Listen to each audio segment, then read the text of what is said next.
Hey, what's up everybody? Welcome back. I am James and you're watching Blue Dog Reptiles.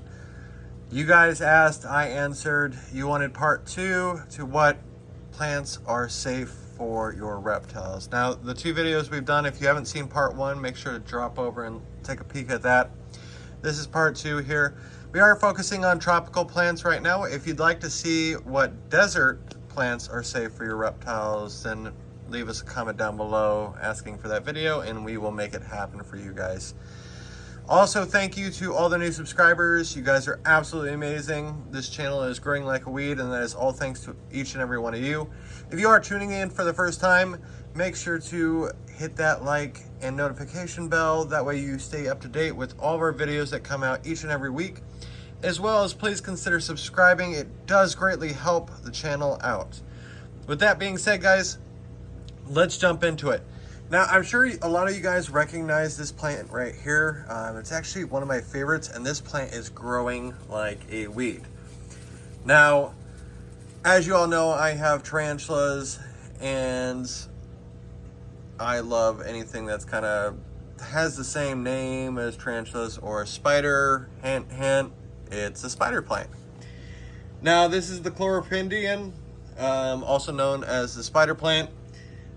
These things can grow 12 to 15 inches tall, so they're not a terribly tall plant, and then they're typically about 15 inches wide. Now, what makes the spider plant awesome is because of all these. So you see these little things? These are called runners. Not the little post there, but the actual. These are called runners, also known as pups. So let's say that your plant is actually putting out the pups. All you have to do is come in and cut between these and then replant this new piece and you have another plant. A lot of people, when they have spider plants, will actually use, so this is a mother plant. So its job is to just grow and produce pups, and then you have lots and lots of additional plants. So yeah, tell us what you guys think. That's number 5 plant. They do get a little straggly if you don't keep up on them, but I do need to definitely trim this one back because it's got a lot of pups coming off of it. Now these plants can live up to 20 years, but the kicker is they're actually not too terribly when it comes to price. Now, obviously, if you were to buy a little pup like this, you'd probably spend anywhere between $5 and $12. Whereas if you were to buy the whole mother plant, then you're looking probably closer to $60. So that is number 5. Now, number 4 over here is the, make sure I'm going in order here, is the Shephera. These are also known as umbrella plants. Now, this plant does get very, very, very, very, very big. They're an absolutely amazing plant, and I actually love using them for chameleons because of how rigid the stem is, and then even the branches coming off are actually very, very structurally sound. So this is just a baby plant right now. These things can grow upwards of 8 to 10 feet, and that's just indoors. Whereas if these things are outside, they can grow upwards of 40 feet and they can be something like 20 feet wide. Now, like I said, this is a baby plant. This is a step up of the Shephera. And then we have an even bigger Shephera. Like I said, I love using them for my chameleons. They work out very, very well, and they really work well with humidity. Now, whoo, almost fell. The lifespan on these things dictates whether you keep it indoors or outdoors. Obviously, if it's outdoors, it's going to grow faster and bigger, whereas inside, unless you have UV sitting over the top of it, it's going to be a little bit slower growing. They can live for about 25 years, but that's not even the issue with them. Shepheras have nasty price tags on them.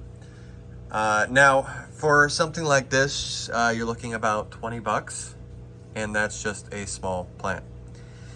Whereas when you get into the bigger ones, those ones are going to be closer to $80. and I've seen them go all the way up to 400 for I think the one that I saw was about 8 foot tall, and it was about 3.5 foot wide, but it was marked at like $3.99. It was absolutely insane. I'm like, I do not need the plant that bad. It will grow in time. So all right, so that was number 4. Tell us what you think of the Shephera. Do you have it in some of your reptile terrariums? Number 3 is actually something that is actually used a lot. And this is actually something that is used not only for reptiles, but for amphibians as well. And that is Pelomas. Now, Pelomas grows out in the wild. This is actual, it's decorative.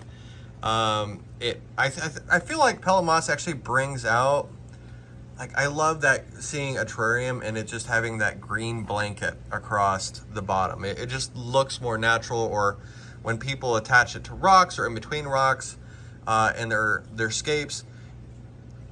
I love realistic looking terrariums.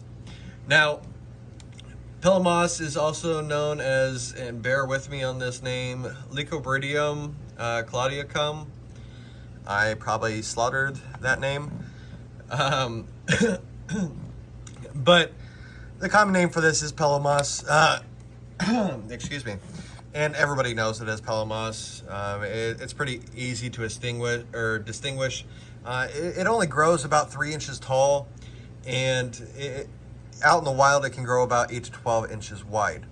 This is by far one of my favorite ones to use, especially if I have an animal that is needing a lot more humidity. Now, out in the wild, the Pelomas can grow and live for about 10 years. And it can price, like in a retail setting, like you can see that this bag's like $14.84. That's pretty average for them. But if you were to, like, let's say harvest like 50 square feet of the Pelomas, you could be paying upwards of $200. So now on to number 2. Now number 2 is in here. It's in my tank. Let's see if I can not mess up these plants. Number 2 is this plant. Can you guess what it is? This is actually one of my favorite types of ferns. This is the Polysticton, also known as the sword fern. Now, there are some ferns that are not good for terrariums. This one I found, it likes it best with a lot of humidity, but you need to make sure to keep it trimmed back because otherwise it will have a mind of its own. Because the mother plant is actually down there, but it's now up here. So, the sword fern, typically about 3 to 4 feet tall, which that explains the distance here. About 2 to 4 feet wide. You've probably seen them in stores. They're those big, huge tubs and this humongous fern sticking out of it. That's a sword fern. I like them for terrariums. They have a lot of coverage. Now, if you have something that needs to hold on to leaves like geckos or anything like that, I wouldn't recommend it, just because they're kind of flimsy and they won't really hold up. But as you can see, it fills in very, very nicely. And it can actually get away from you sometimes. I have a small tank that I actually need to cut back because this sword fern has just gotten out of hand. But lifespan, so sword ferns have actually been dated up to 114 years old. Average, plan on spending a few decades with this plant. They are long-lived, but they like shade. They don't like a whole lot of sunlight. That's why they're down lower and not up high, even though it's wanting to go up high. It's like, do you have a death wish? Why are you going up there? Anyway, I digress. But price on these really depends. They're not terrible. For a small pot of this, like a 2 to 4 inch pot, you could be spending about $9-10 on it. When it comes to the bigger specimens, they can go up. I've seen them upwards of $60. but most of them you can pick up somewhere around the $40 mark, and that's a very big plant that you can propagate and pull pups off of and all that. So that's number 2. Do you guys use the Java Fern? Let us know in the comments.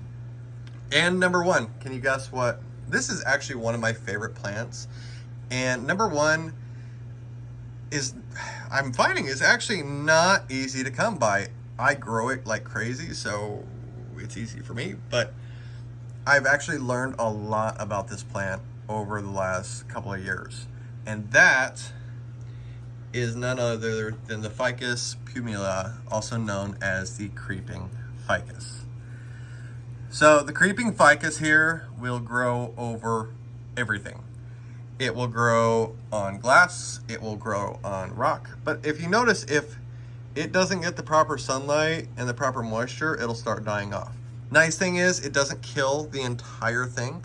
And you can see, I mean, look at how deep this tank is. And it's just full of creeping ficus. And it will choke out other plants. A lot of times you'll see it growing up the sides of buildings. And yeah, I mean, they can grow 10 to 15 feet tall. They can grow 3 to 6 feet wide. And really, if they're left unchecked, they'll just keep growing. Now, lifespan typically is 3 to 5 years on the creeping ficus. And price, here's where price gets tricky.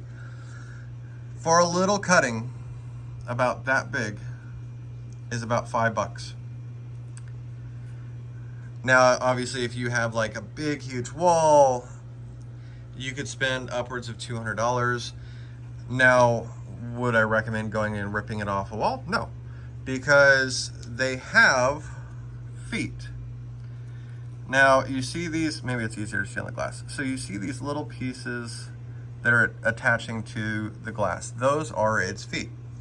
Now, one thing that I figured out, a lot of people come in, they want a trimming, and so they just cut off a piece and they take it home and it dies. And they're like, well, I just don't understand. You know, I watered it, I did all that. A trick with creeping ficus is you need to, okay, so it's got a foot right here. Let's see if we can figure out where that foot's going. Okay, so that foot is actually attached way over there. Now, when you cut, so there's no foot on this big long piece. So we need to come down and we need to figure out where the foot is actually holding onto. And we need to cut behind the foot so that way the foot can go in the soil and grow in. All of this came from a little 2-inch trimming. It took it about 6 months to fully fill in, and I drastically need to cut back this terrarium. Our forest chameleon, unfortunately, that was in here, she passed away due to some neurological issues. And I've been really debating what to do with it, whether I should strip it and start over, or whether I should just keep trimming it back. But anyway, creeping ficus, if left unchecked, will grow and kill out anything that gets in its path. So, but it is one of my favorite terrarium plants, just because I like how it crawls all over everything. And then like the vine structure, oh my God, did you see this? Look at the vines. The feet are grabbing hold of the driftwood here. It's absolutely amazing. I like I said, I love live. I love the realistic look, like he pulled a piece of it out of the forest. So that's it, guys. That is another top 5 of our reptile safe terrariums. We will see you guys next week. Thanks for tuning in.